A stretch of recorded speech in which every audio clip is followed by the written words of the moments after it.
நேரா வரேன். இத கூட அவங்க அம்மாட்ட தாங்க கேட்டு செய்யறான். கோட் சூட் போட்டு வந்துட்டான் பார்.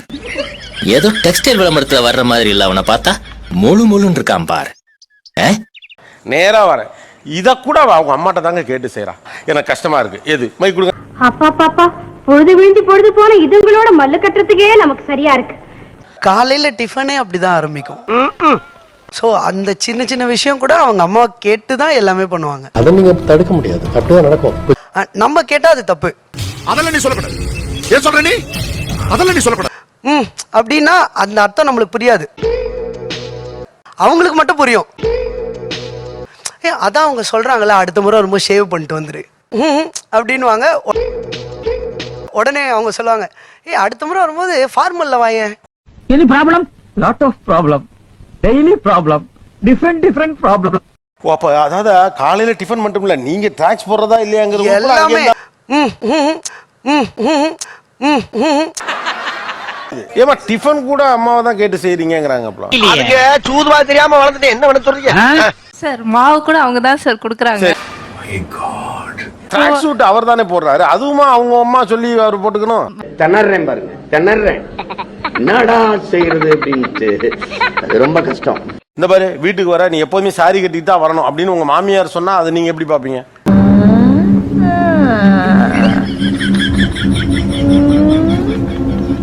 யாருதுங்க?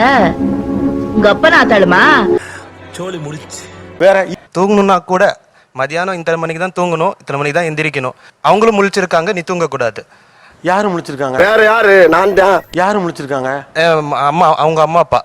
நல்ல குடும்பம், இப்படியே கண்டினியூ பண்ணுங்க, உங்க குடும்பம் உருப்படும். பொண்ணுகிட்ட கேட்பேன், ஏன் மருமை அதுக்குள்ள படுத்துட்டாப்ல, எது உடம்பு சரியில்லையா என்னன்னு கேட்பேன். நீ உணர்ச்சி வச்சத்தை அடக்க, சென்டிமெண்ட கட்டுப்படுத்து, அப்பதான் உனக்கு நல்லது. தூக்கம் வந்துருச்சுன்னா என்ன பண்ணுவீங்க? தூங்க கூடாது அதெல்லாம். ஐயோ பாவம், அவரே கன்ஃபியூஸ் ஆயிட்டாரம்மா. காலையில விசாரிப்போம். ஏப்பா தம்பி, கடைசியா நீ என்னதான் சொல்ற? அவங்க தூங்கலனாலும் நானும் முழிச்சிருக்கணும், அவங்களும் தூங்க மாட்டாங்க, பாப்பாவும் தூங்க மாட்டாங்க. இப்ப நான் யாரை கேட்டு இதுக்கு பதில் சொல்ல எனக்கே தெரியலையே தம்பி. வேற நான் சமைச்சது இல்ல சார் இது வரைக்கும், அதுவுமே அவர் தான் செய்வாரு. நான் நினைச்சா பண்ணலாம், ஆனா பண்ண மாட்டேன். சமைக்க போறது அவர் தான். அவர் என்ன சமைக்கணுங்கிறத உங்க அம்மா சொல்லி அதை நீங்க விட்டு சொல்லி அதை அவர் சமைச்சு உங்களுக்கு கொடுக்கணும். ஆமா சார். என்ன குடும்பம் பா இது? இதுதான் காரி மூஞ்ச குடும்பம். இதை விடுங்க. ஒண்ணு இல்ல, நான் வந்து ஒரு கேரட் வாங்கிட்டு வரேன்னு வச்சுக்கோங்க, அவங்களும் ஓகே எல்லாம் சொல்லிடுவாங்க, எல்லாம் ஓகே.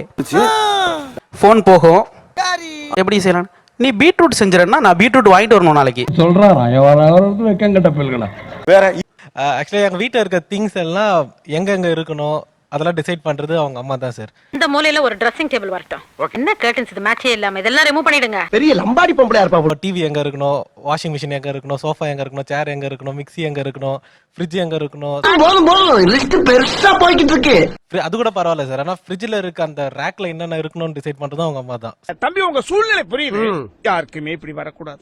பட்டி தொட்டி மூளை முடுக்கு உலகம் முழுவதும், உலகத்துல ஒரு ஆள் பாக்கி இருக்க கூடாது, எல்லாருக்கும் கொண்டு போய் இந்த வீடியோ பரப்பணும். அர்த்தமாயிந்தா ராஜா? அல்ல போனா பாட்டா போடுறா.